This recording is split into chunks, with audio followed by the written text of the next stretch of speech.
ketika seorang muslim mulai kehilangan identitasnya.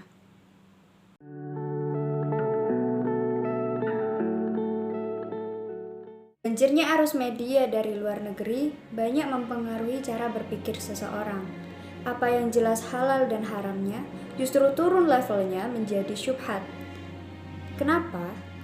Karena ternyata Barat memiliki perbedaan pendapat tentang itu. Mereka tidak menggunakan agama sebagai patokan dalam kehidupan.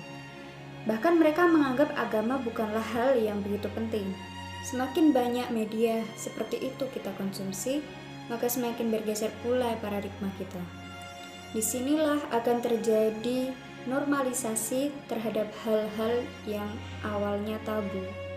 Misalkan, zina, pacaran. Meskipun tidak berhubungan badan, namun pacaran adalah suatu hal yang mendekati zina. Berawal dengan pacaran, bisa saja berujung pada zina.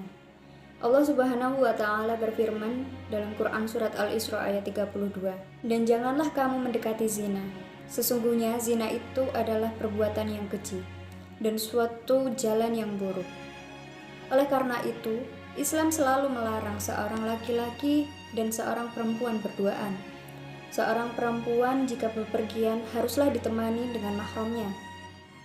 Laki-laki dan perempuan haruslah menjaga pandangan mereka terhadap lawan jenis.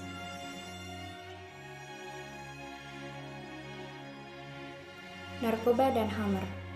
Khamr adalah segala sesuatu yang menutup akal. Dan narkotika termasuk dalam cakupan definisi khamr.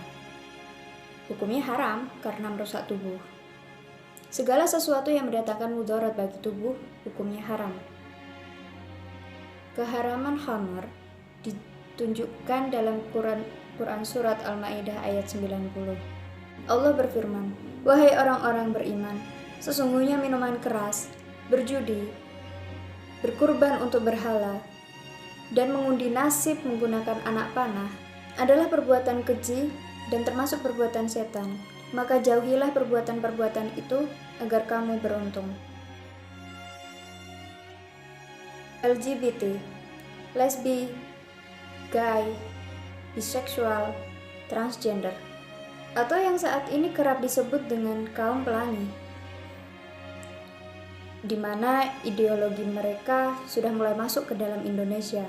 Laki-laki yang berpakaian dan berlagak layaknya perempuan, dan perempuan yang berpakaian dan berperilaku seperti laki-laki sudah mulai biasa. Busana muslim juga mulai diwesternisasi. Baju dan celana berbahan tipis, membentuk lekuk tubuh. Kemudian hanya ditambahkan degar hijab sebagai bentuk pembuktian agama di KTP-nya, menjadikan tren dari negara sekuler sebagai kiblat dari banyak hal. Seorang muslim berkata, Amerika dan Eropa begini, di Korea dan di Jepang seperti itu. Begitu santainya, seolah-olah Islam hanyalah subkultur belaka. Di akhir zaman, Allah semakin dianggap sebagai entitas dengan status yang mengambang. Diucap di lisan, namun hati dingin ketika mengucapkan asmanya. Di saat itulah, manusia akan tersesat, akan kehilangan petunjuk, akan kebingungan, karena Barat yang diagung-agungkan justru malah membuat mereka pusing akan identitasnya. Di sisi lain, Islam dengan amal ma'ruf nahi mungkarnya berdiri kokoh dengan prinsipnya. Maka bila kita dibilang sok suci, sok alim, kuno, karena kita berbuat baik, menjalankan perintah dan menjauhi larangan Allah, maka kita tidak punya alasan untuk menghiraukan ucapan mereka. Karena jika memang bibit-bibit Nabi Muhammad SAW di akhir zaman begitu sedikit, tidakkah kita ingin menjadi bagian dari sedikit itu? Hal itu merupakan pilihan. Tapi yang pasti, Islam selalu menjaga umatnya dari zaman ke zaman agar tidak terjerumus ke dalam perbuatan maksiat yang dapat merugikan diri sendiri.